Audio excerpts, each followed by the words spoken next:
talking about an old road I used to live on called Wehrli Road on Wehrli Mountain. Wehrli's Mountain Road. No, it was on the top of a mountain. It should have been called Wehrli's Mountain, but it was called Schooley's Mountain. Yeah, Schooley's Mountain. But there's no schools around. And Wehrli's Road is the top of the mountain road. If you go to the top of the Schooley's Mountain, it's Wehrli Road that winds around up in there. It should be called Wehrli's Mountain, not Schooley's Mountain. What I think happened, I didn't look into it, but what I think happened is, you remember that rapper Schooly D? Yeah, Schooly D. I think he originally bought the mountain, and he got that road, Schooley's Mountain Road. It used to be Schooly D's Mountain and Schooly D Mountain's Road, even though it was always Wehrli Road at the top. Not Wehrli D's Road, Schooly D Mountain. And you know, that was pretty cool for a time. I think he paid for that free publicity to be called. He just paid for the mountain, and everybody called it that, Schooly D's Mountain. But the road at the top was never Schooly D's Road. He didn't buy that. What came with the mountain was Schooly D's Mountain Road, which was a different road that wasn't at the top. It scaled the top from side to side. But Wehrli Mountain Road, that's the one that goes across the top. That's the best road. That's what he should have bought too, but he didn't. Anyway, the only people who can afford to live on Schooly D's Mountain are people who aren't really into, Schooly D's music. No offense to it. It's just, it just became like a rub the wrong way. So out of respect for mutual negotiation, they kept the name Schooly, but Schooly D decided to just drop the D for what? I don't know. It's just a colloquialism that the community doesn't really, they're not into. That's all right. Schooly D doesn't care. That's not even his real name. So that's when it became just Schooley's Mountain and Schooley's Mountain Road. But it never not once was Wehrli Mountain Road or Wehrli Road. Wehrli Road was the top road of the mountain. Schooley's Mountain should have been called Wehrli's Mountain. That's what I'm saying. No, not Wehrli D's Mountain. There was no Wehrli D. You're thinking about Wehrli G. All right. That's a different character, Wehrli G. It was Wehrli the G. That's what it was. And that's not the same thing. I mean, the reason you can see why it's Wehrli the G, though, is look where that road is. If you're going to have just the most gangsterous, best road on a mountain, it would be the one at the top, right? No doubt. That's Wehrli Road.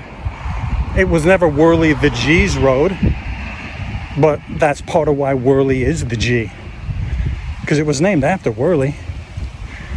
He just became later called the G because he has inherited that mantle. Just think of what the G is. Whatever the G could be. The gangster. Yeah, if you quotationize it and maybe uncapitalize it, like gangster, what does that even mean? Like, what's the aesthetic and ethic of a gangster, a so-called gangster? I mean, there's different kinds. But colloquially, for people who are actual non-gangsters, non-violent criminals and thugs, but people who just gangsterize their life with their, not by being thuggish about it, but by being cool about it. There's something cool. What is it that's cool about the gangster? I mean, I don't know. There are values that you must respect about the gangster, regardless of his gangsterhoodness or hers. But there's that moxie and confidence and I don't know what else. That's what the non-gangsters take. And they, what do you call it? Culturally lobotomize the word gangster into their own. And you could be called a gangster in your life. but not like a real gangster, a non-gangster gangster, which is like Wehrli the G. Just things just break your way because you're so cool. It's that kind of a thing. He's a G about the road. He's got the best road on the mountain. And he's a double G for not disrespecting Schooly D, who wasn't even trying to have a contest with him. It's just the fact that the people who sold the rights to Schooly D should have sold him the rights to Wehrli's road and negotiated something with Wehrli. I don't know. Or Schooly D could have just gone, look, I didn't know this was Wehrli's mountain. It's not a Schooly's mountain. It's your mountain, Schooly. If you pay for it, it's yours. I don't feel right about that. Can I have that top road? Well, no. That's Wehrli's road. He's been here. It's just never been called Wehrli's mountain. We just, I don't know. Maybe we don't like him. I don't know why we never thought about it, but we're always happy to sell the rights to the mountain. Most mountains don't do that, but Schooly D, the mountain's yours. But, you know, I got to coexist with Wehrli. Schooly's cool with that. That's why he bought it. Schooly's a cool cat. He even gave up the sobriquet D part of his name. The sobriquet part, I don't know what that part is. The Schooly D, the D part of Schooly D. Just to basically be nice and work in cooperation with the people who didn't understand what the D stood for. It doesn't stand for nothing. But, you know, that's just what the kids did in Schooly's day. You were like, you know, you nicknamed your nickname. You double nicknamed it. That was the most advanced nicknaming. That's how crazy it got in those 90s. So competitive. You had to out-cool the other guy. Somebody came up with double nicknaming. You take not even your name, your nickname, and then you add like MC, DJ, or even numbers, or you double nickname it. Wehrli the G doesn't do stuff like that. He's from the era before that. He's from my era, Wehrli the G. He's a G for Gen X, for sure. But also for gangster, non-gangster. But like, not because he tries to be, that's what everyone will call him, who is a non-gangster. Even gangsters respect that. He's just a G. You know, some people can just get away with it. As evidenced by the way he handled the whole Schooly D thing. Like I said, he didn't make no beef, no muff, no whatever. He just knows everybody knows. And he doesn't have that much of an ego. That's part of why he's the G. The ego without the G. Now the ego with the double G, he's the ego. Wehrli went from ego to ego, but like that doesn't expand the ego. It transmutifies it. An ego isn't like a double ego. It's a double G-go, which is different. Double gangster Joe. I don't know. Ego, you add a G to it, it transmutes it into ego, for sure. That sounds silly, right? But like, think about it. You're a different personality now. You got that extra G-ness. What's the G stand for? Gangster. Now you see? So when you double nickname things, you know, you're taking it to the next degree, right? But there was no more degrees after that. It got absurd after. You couldn't triple nickname. You can't do that. That's just silly. People laugh at you. So, but then, you know, cool went different ways. I feel like it got scattered, to be honest. I feel like cool epitomized itself before the Y2K killed the cool. Things started to become hip and ironic in a different, more antagonistic, malicious way. It didn't feel fun to be cool anymore. You made to feel kind of douchey about it, which you don't want to. No one, especially anyone who was ever cool at one time, never wants to feel douchey, let alone be a douche. That's like one of the opposites of cool. There's a few.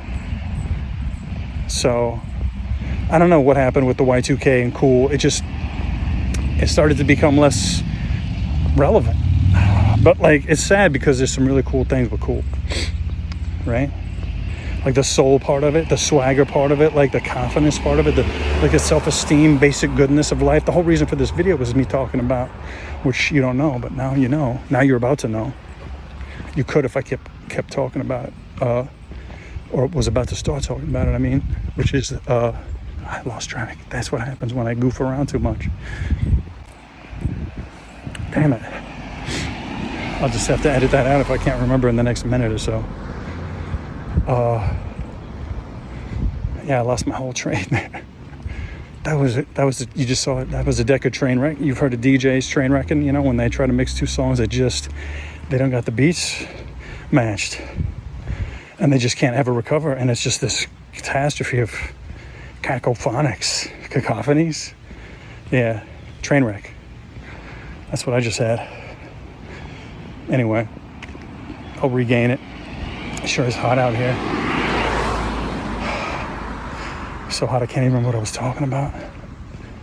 I don't know, I'm just letting my thoughts take me wherever they want. And they just got absurd with this whole Wehrli road bit. Wehrli the G, you know, and I just started thinking about what else about Wehrli the G makes him the G. And then I just got abstract in it to just what makes the G the G. Is the G even worthy of its prestige and pedestalized nature? It's put on a pedestal. The G, like certain characteristics of it for sure. But what are those? I don't know. Courage. Certainly not foolhardiness though. Chillness. So there's a certain self-knowing and a certain particular category of awareness, even if they're unself-aware, like in the Buddhist sense. A true G has always got a level of, he was just born with it. It's part of why he's the G. Just this preternatural self-awareness without understanding there's a practice about it. Like he never got confused in grade school or whenever you kind of get that socialized out of you. Like all kids have access to that at an early age. This just kind of freedom and confidence and knowledge of kind of who and what they are right now. And it just gets taught out of you or scared out of you or however it happens. But some people keep it. Those people are natural Gs, natural gangsters in the sense of like there's a certain self-command to a gangster that is, so, you know, I mean, what other category of modern persona could you put that characteristic on instead of just a gangster? What else? Like Superman? Like a superhero? Like, come on, let's be real, right? You know what I mean? So it's like gangster moxie, but with confidence to like realize, and wisdom, to be like, I'm not about messing up anybody else's situation, but I'm surely about maximizing mine. I don't mean optimizing, by the way. I mean like maximizing. And what's the difference? I'm not trying to make sure that my numbers match or I get the best possible return on my investment. No, I'm just out here having fun with it. I'm gonna maximize that fun. And if that means paying double and not optimizing my whatevers, like I said, it's about the maximizing. So, yeah, when I'm just walking around in my self here, and I get some crazy Wehrli road story coming at me, I gotta record it. Sorry, that was the abridged version, or I don't know what it was. It's not the original thoughts that I was having felt like 10 minutes before I pressed record, but you get the gist. And now we're on to the category of G and relating the true gangster, that life experience, you know, some of the core values of the archetype. It's like the archetype of the gangster. What's the archetype for the gangster? That's what I should have asked 10 minutes ago. What's the Jungian or Tarotian or whatever astrological, there's an archetype. It's got to be. What's the better one? Oh, you're talking about the Musketeer. Oh, the Musketeer is he's got those qualities in the gangster, but he's not lawless like the gangster. Like the unattributable characteristics of the gangster that you don't like. Yeah, the Musketeer, he doesn't have those traits. That's an archetype. It's like a platonic almost ideal. Nobody's actually, they just have elements of the Musketeer in them, like the gangster does. But there's no gangster card. Not in this tarot. It's more like the Musketeer, because what else in the gangster? What's the total gangster versus the total Musketeer? What are the characteristics of them all? And then you find that the gangster has, like, there's a certain level of violence, chaos. There's a certain level of, I don't know. You'd have to look it up. I mean, I don't know how you would. The gangster sub-archetype. It's a sub-archetype maybe of a Musketeer. There is, whatever, I call it the Musketeer. I don't think there's really a tarot guy called the Musketeer though, so you would have to take what I mean in vain and like figure it out. That's mostly what my videos are, by the way, if you haven't figured that out. I'll throw a biscuit at you. Most of my videos are, I don't even try to really do much of anything. Making sense, I barely try. I do try. I must admit I do try when I remember to try. but I never try very hard, and I often forget to try. That's kind of what happened in this video, which was, I don't know, I had some good ideas. Let's see if we can bring it back on the rails. I don't know if it's even worth it, but you never know what I might like later when I watch this back and say, I'm glad I didn't cut that. Because I got back onto that Musketeer, which is really just a metaphor for whatever that character in the archetype is that's most like a gangster, but like not with the bad parts. It's got to be an archetype for that. Anyway, I don't know why I was talking about being, just because Wehrli the G. And it just got me to thinking about what makes him a G. He was never in a gang. In that sense, capital G gangster, he never was. So many of us aren't. But you can be a lowercase quotationalized G, for sure, in your own life. That's my ultimate point. Is everybody could be their own version of Wehrli the G. King of their mountain, for sure. You don't have to have other people acknowledge your kingship for you to be the king of your own mountain. Are you serious? That's your first mistake. You realize that it's your mountain. You're inherently the king. You can't not be the king. Whether people recognize it or not is irrelevant. I like to mostly just consider myself a G in my head when I think about it like this. But, yeah. So, I'm gonna do this, Granddaddy. I haven't done in a minute. I'm gonna try and make this video with that sun. You can see it hitting me. Trust me, it hurts. It hurts as much as you thought. Yeah. What can I do? I can't give up. I'm gonna keep walking without this hat, without this waters, just talking away up this Granddaddy until I have a stroke. Look, man, ride or die, that's me. At least with myself. That's how you become the king of your mountain. You become ride or die with yourself. I'm gonna stop in this shade and talk and take a break from walking up this hill. I mean, I had a long way to go. So, but yeah, I'm not giving up. Even though the sun's been down on me, that's because I'm a little bit of a gangster about it.